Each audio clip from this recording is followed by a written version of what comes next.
J'ai voulu réellement vous parler aujourd'hui des habitudes parce que pour perdre du poids durablement, tant qu'on ne mettra pas en place des habitudes qui sont saines, en fait, pour moi, les habitudes, quelque part, c'est des fondations.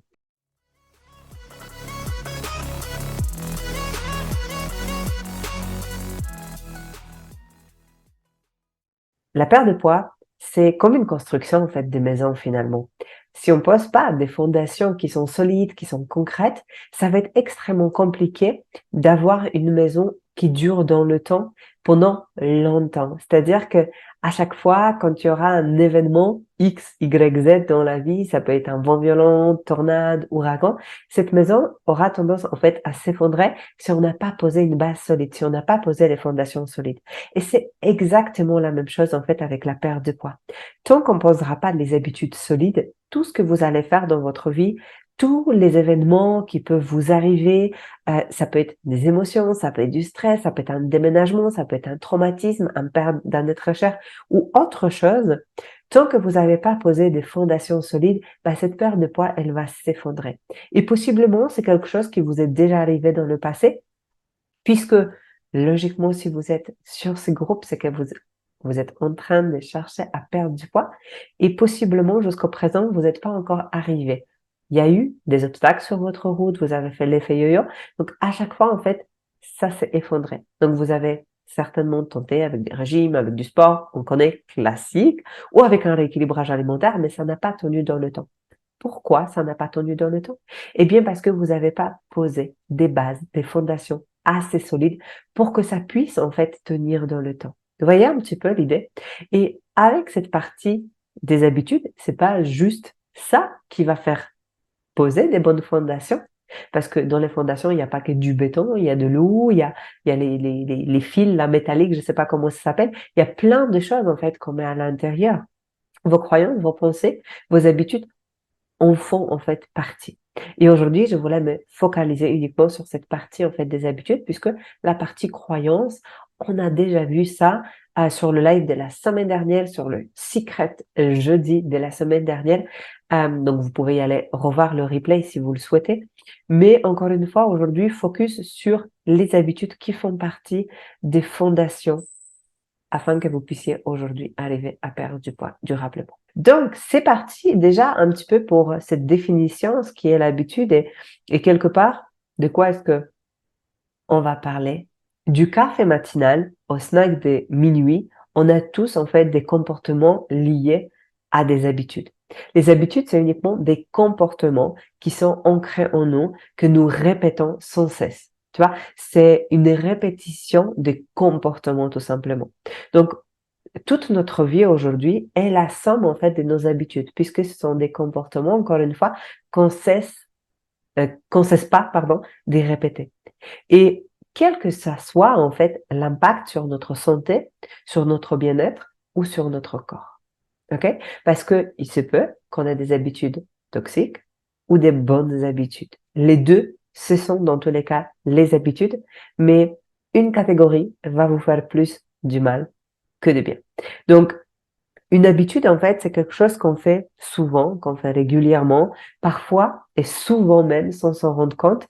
Et des comportements autrefois, en fait, nouveaux, peuvent devenir finalement pratiquement automatiques s'ils sont répétés assez souvent. Et c'est comme ça qu'en fait, ça naît une habitude. Combien de fois vous avez mis le café, par exemple, à peine sorti du lit, comme si vous étiez en mode pilote automatique? Vous voyez? Et lorsque ce schéma, en fait, comportemental est renforcé de manière continue, pour des raisons qui peuvent être multiples, dans tous les cas, il va s'imprimer, en fait, dans nos voies neuronales de notre cerveau. Euh, et du coup, c'est comme ça qu'il est beaucoup plus difficile, finalement, de s'en débarrasser d'une habitude. Parce que c'est ancré en nous, parce que c'est ancré dans nos voies neuronales. Et pourquoi finalement certains comportements deviennent habituels? Pourquoi on fait certaines choses d'une manière automatique? Eh bien, parce que souvent, et la plupart du temps, quelque chose qui nous apporte du plaisir et soulage les émotions qui sont négatives, et je mets les entre guillemets, oups, j'ai des petits trucs qui apparaissent, donc je vais arrêter de faire ce genre de choses avec mes mains. Euh, quand dans quelque chose qui nous apporte finalement du plaisir et soulage les émotions qui sont plutôt mal prises, eh bien, on est plus susceptible en fait de devenir, c'est plus susceptible de devenir une habitude qu'une action qui cause finalement une douleur. Donc, par exemple, le sport peut devenir une habitude en raison du plaisir ressenti grâce à la montée donc d'endorphines dans le cerveau après un jogging. Mais aussi le fait de manger du chocolat quand on est stressé, quand on est angoissé également. Le fait de boire un verre de vin aussi tous les soirs en rentrant à la maison pour justement compenser une mauvaise journée, une journée stressante, etc. Donc, vous voyez, ça nous apporte de un côté du plaisir, mais d'un autre côté, ça soulage aussi une émotion. Donc, les habitudes, quelque part, ne sont pas créées pour rien, elles sont créées aussi dans notre corps, dans nos voies neuronales, d'une manière extrêmement automatique. D'accord? Et extrêmement puissante. Parce que parfois, quand j'entends une question que vous me posez, mais pourquoi, Kasia, je grignote tant? Pourquoi je n'arrête pas de grignoter, etc.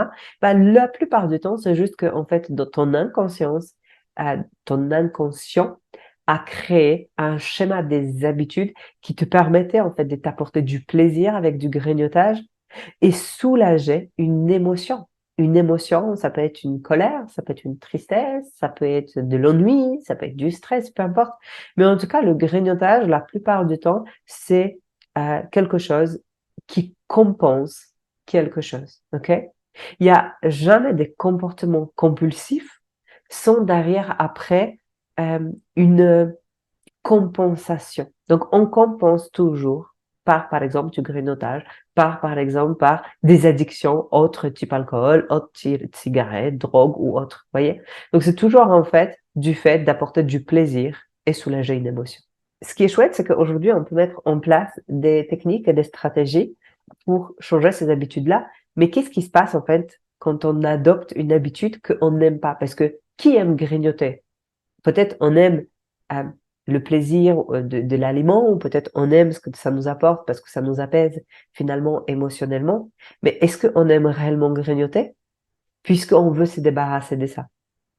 Donc, non, parce que ça nous apporte pas non plus un résultat derrière sur notre perte de poids, sur notre objectif. En fait, ça nous empêche aujourd'hui. Donc, on peut pas aimer quelque chose qui nous éloigne d'un objectif, en fait, qu'on s'est déterminé, qu'on a voulu mettre en place. Voyez?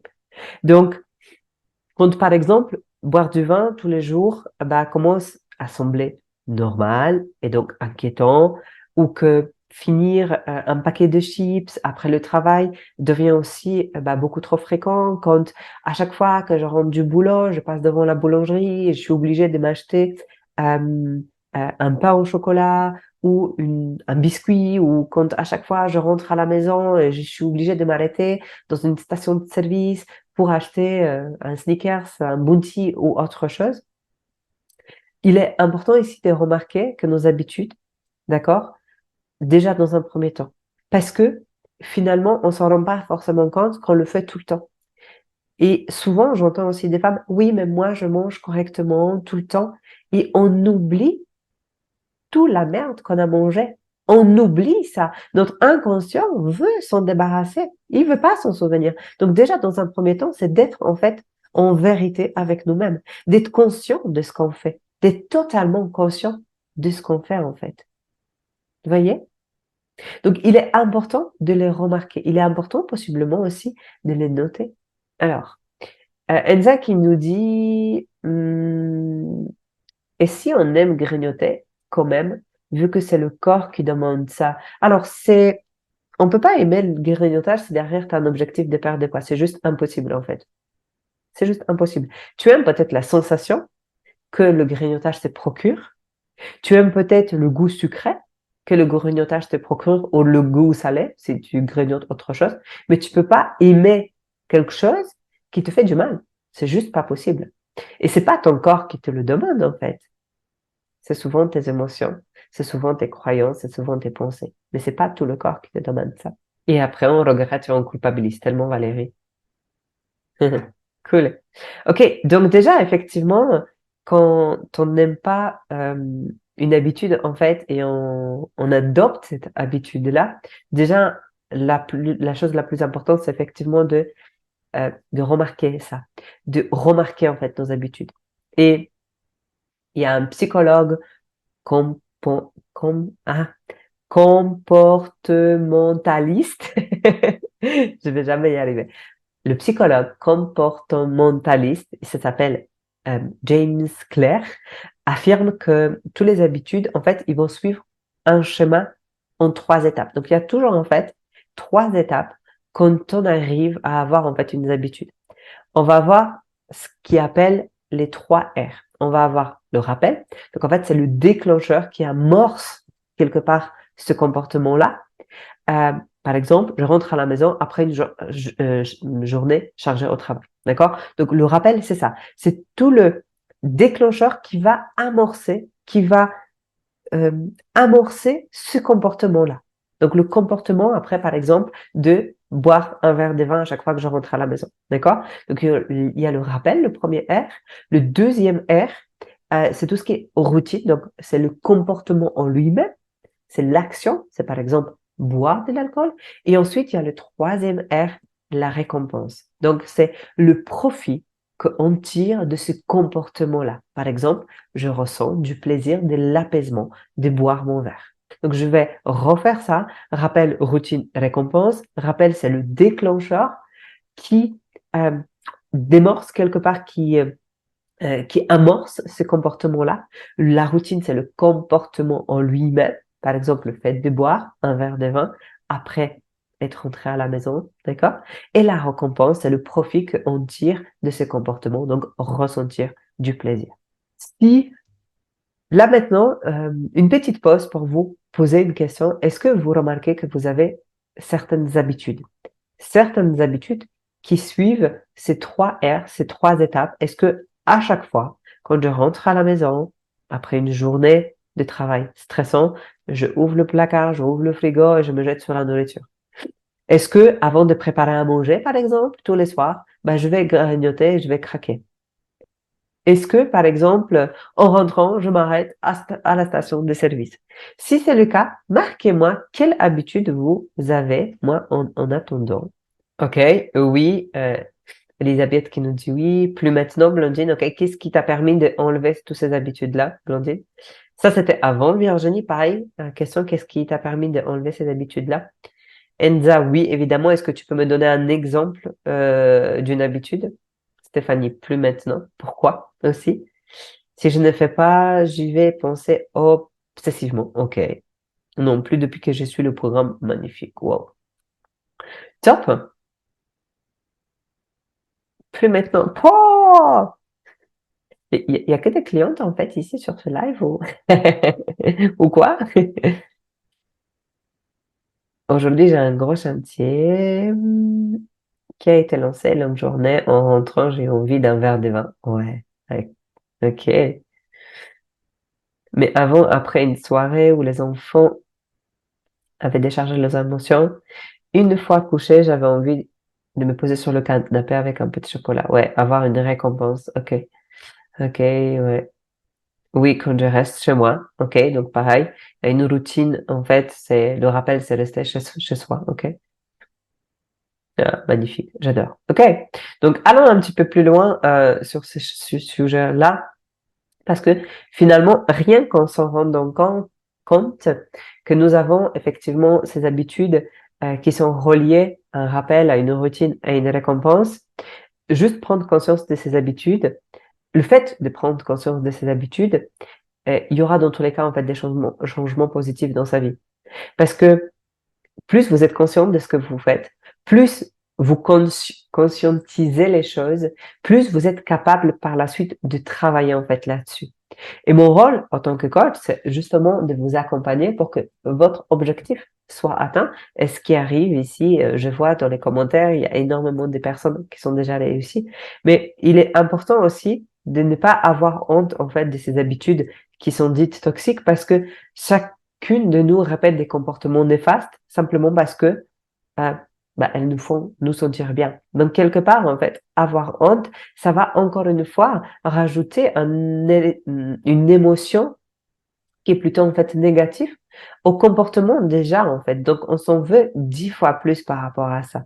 Donc le premier pas pour changer ses habitudes est simplement d'observer et de remarquer la nature de celle-ci et de ce qui les déclenche.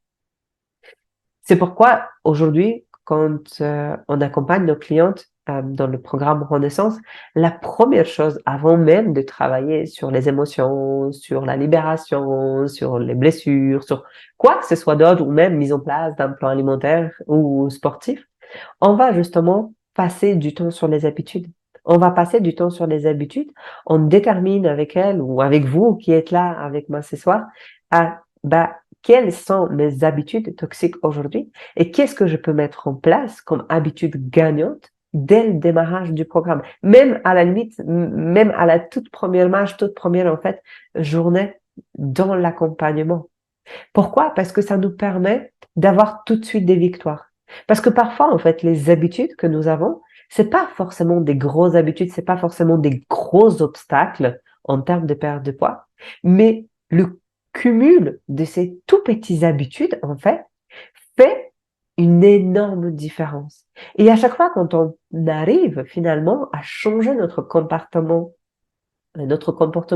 face à ces mini-habitudes qui peuvent paraître complètement, en fait, euh, qui peuvent paraître complètement non importantes, complètement pas importantes dans notre objectif.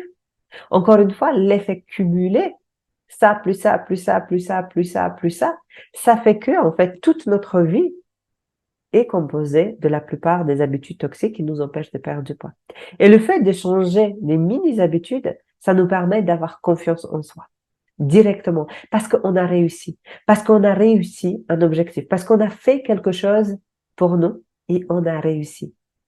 Et dès le départ, en fait, dans l'accompagnement, ce qu'elles ont fait, toutes ces super girls là, qui sont aussi dans le chat, c'est que au lieu de tout changer du jour au lendemain, au lieu de travailler sur les choses les plus difficiles dès le départ, on travaille sur les plus petites choses. Et c'est ça qui arrive, justement, c'est ça qui leur permet de réussir. Parce que si on s'attaque tout de suite à des blessures émotionnelles sans même changer de ses habitudes, ça n'a aucun sens en fait, parce que les fondations ne sont pas posées. Dans l'accompagnement aujourd'hui, en fait, on a 3 étapes. On a l'étape de fondation, libération et reconstruction. Si on veut y aller dans l'étape de reconstruction, si on n'a pas fait la libération, si on n'a pas posé des fondations, comment est-ce qu'on veut y arriver? On peut pas en fait le faire. C'est juste impossible en fait. On peut pas sauter les étapes. Donc les habitudes font partie de ces fondations. Les habitudes sont indispensables pour créer un nouveau mode de vie, pour créer une nouvelle réalité, pour créer quelqu'un de différent. Puisque aujourd'hui, pour devenir, pour perdre du poids, pour avoir un résultat que vous avez jamais réussi à obtenir, vous devez devenir une autre personne. Vous devez, de un, changer vos habitudes, changer les choses que vous faites dans votre vie, mais vous devez aussi vous changer intérieurement. Alors, un déclic avec le programme. OK. Somaya, je m'en étais pas rendu compte, mais c'est vrai que je fais ça aussi. Hey Somaya, à demain en pleine forme. Je suis ravie de te voir ici. Blandine, musique aussi. Onda Alpha, ce soir pour gérer les émotions de mon donné. Ouais, cool. Remplacer une mauvaise habitude par une bonne, c'est good. Ouais, totalement. Oui, Valérie, remplacer une mauvaise habitude par une bonne, c'est exactement ce qu'on veut en fait. Aujourd'hui, le but c'est, en fait, on peut pas juste comme ça supprimer en fait une mauvaise habitude. C'est juste pas possible. Ça va vous prendre trop d'énergie, trop de temps. Par contre, si on veut supprimer une habitude, on doit mettre en place des actions qui nous permettent de le changer.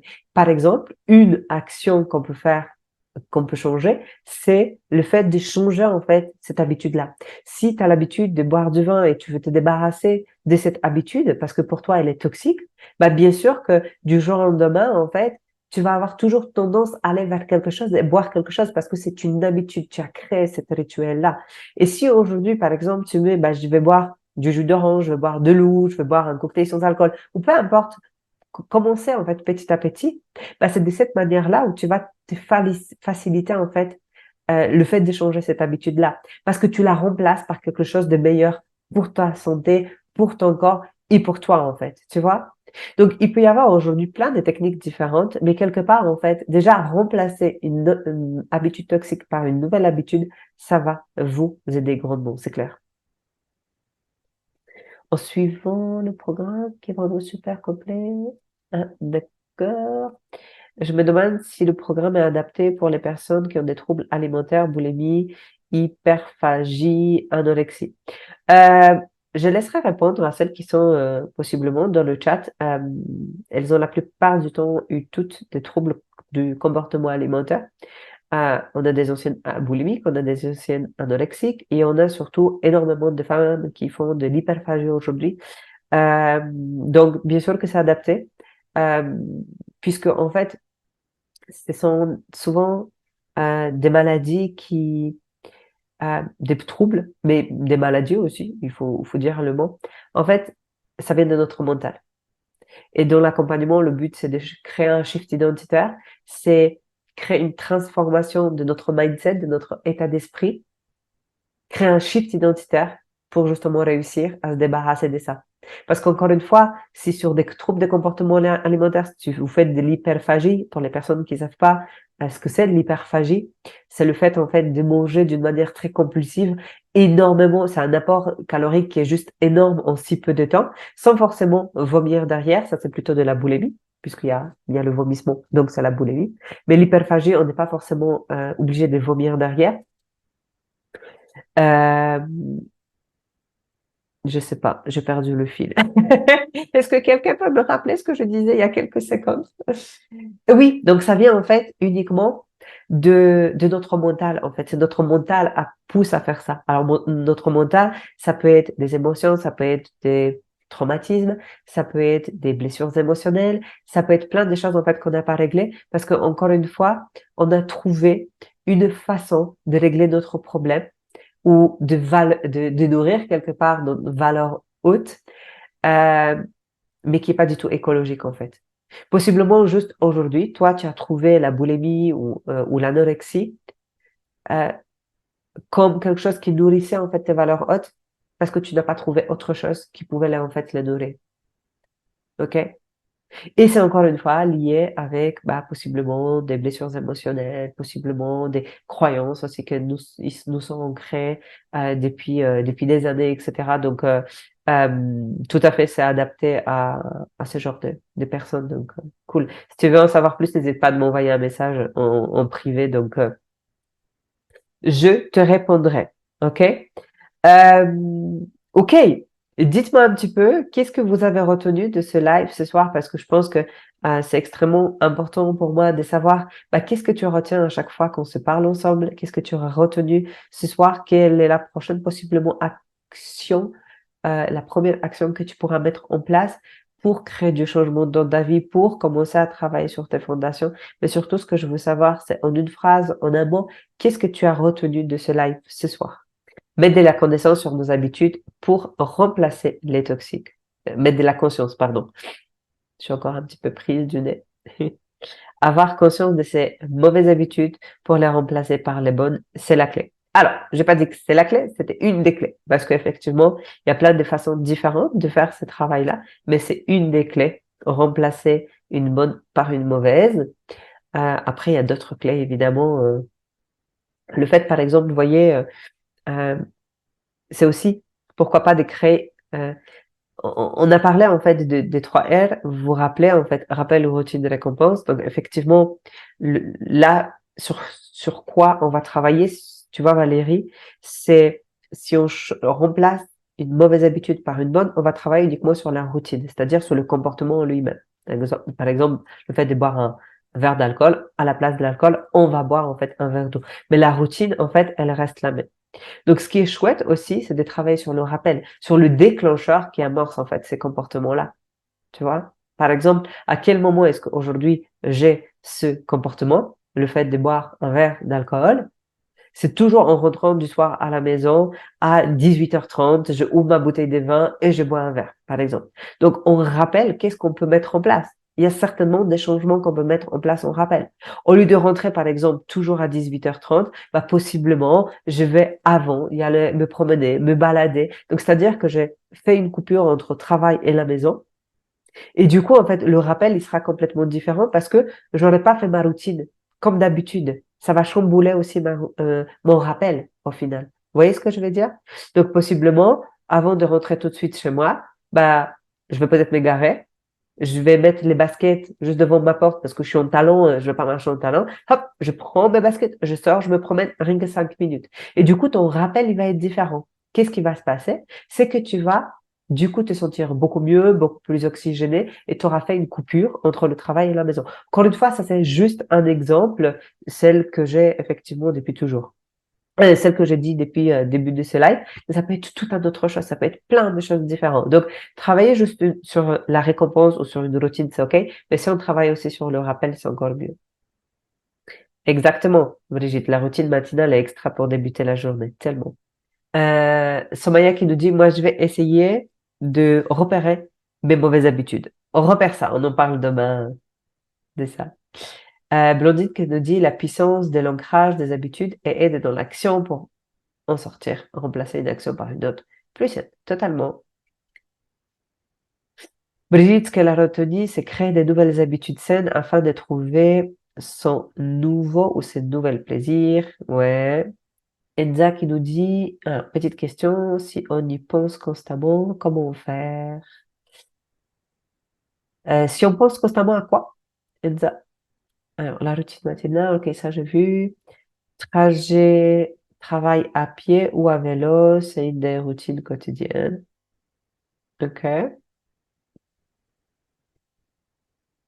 Je pense que ça doit faire partie des compensations, donc on verra ça dans une nouvelle vidéo. Oui, certainement, un jour je ferai un live sur des compensations, pourquoi pas. C'est pas prévu à l'heure du jour les 12 prochaines semaines, mais à voir. Si c'est un sujet qui vous intéresse, bien sûr, je prends. Alors, ça fait partie, en fait, c'est, encore une fois, c'est beaucoup plus, plus technique et beaucoup plus, euh, compliqué que ça a l'air, clairement, si on pense en fait constamment à ça. Encore une fois, il faut y aller creuser en fait à l'intérieur.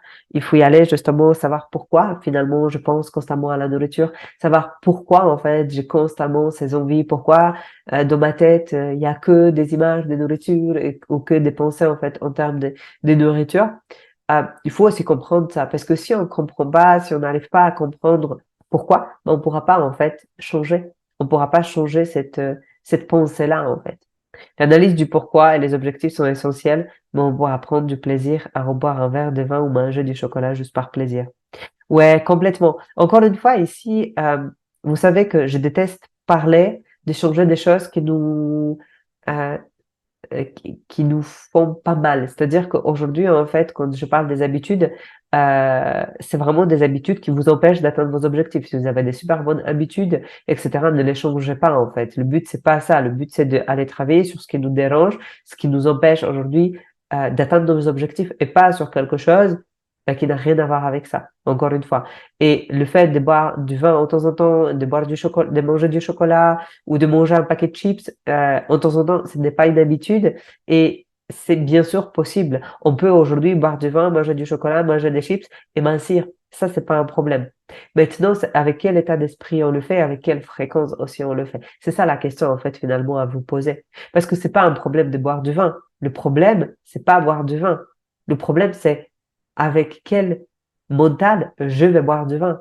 Avec quel mental je vais manger ces paquets de chips, avec quel mental je vais manger au final ces gâteaux. C'est ça qui compte, avec quelle émotion. Qu'est-ce qu'il y a derrière tout ça en fait. En tout cas, je veux toujours que vous ressortiez avec un petit truc, encore une fois, pas avec une grosse information ou avec un gros machin, parce que encore une fois, c'est extrêmement compliqué de, de vous donner aujourd'hui comme ça en 30 minutes la réponse qui vous aidera à perdre du poids demain. C'est juste pas possible parce que c'est ce que j'apprends à mes clientes en 3 mois. Donc clairement, c'est mission impossible pour moi.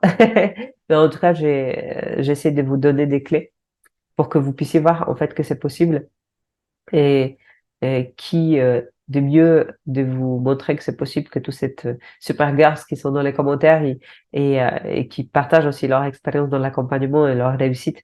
Ça, je vous en remercie énormément parce que voilà, vous êtes là et, et c'est cool. Et Blondine qui nous dit, j'adore, ça fait 30 minutes que tu parles des vins, des chocolats et des chips. Ah, et ça ne le fait pas envie du tout. Ça ne te fait pas envie. Good job, Blondine. Ça a déjà réglé plein de choses avec nous. Donc, c'est good et vraiment félicitations pour toi, pour ça, pour ce parcours. Je vous souhaite une excellente soirée. Pour les nouvelles, peux-tu lister quelques habitudes saines à adopter? Non, ça c'est uniquement réservé pour les clientes dans l'accompagnement. Je ne veux pas donner quand même toutes mes cartes, hein? Non, clairement, non, parce que c'est encore une fois très perso. Euh, je vous laisse vous creuser la tête. Et pour celles qui ont toute la liste des habitudes saines à adopter, c'est que vous faites partie de l'accompagnement. Et pour celles qui ne l'ont pas, bah, vous ne faites pas partie de l'accompagnement et possiblement prochainement vous l'aurez aussi. Donc, c'est gentil, Brigitte, de t'en soucier, mais non, on va attendre un petit peu. J'adore tes smiles. Bonne soirée à vous, au prochain, euh, au prochain jeudi. Secrets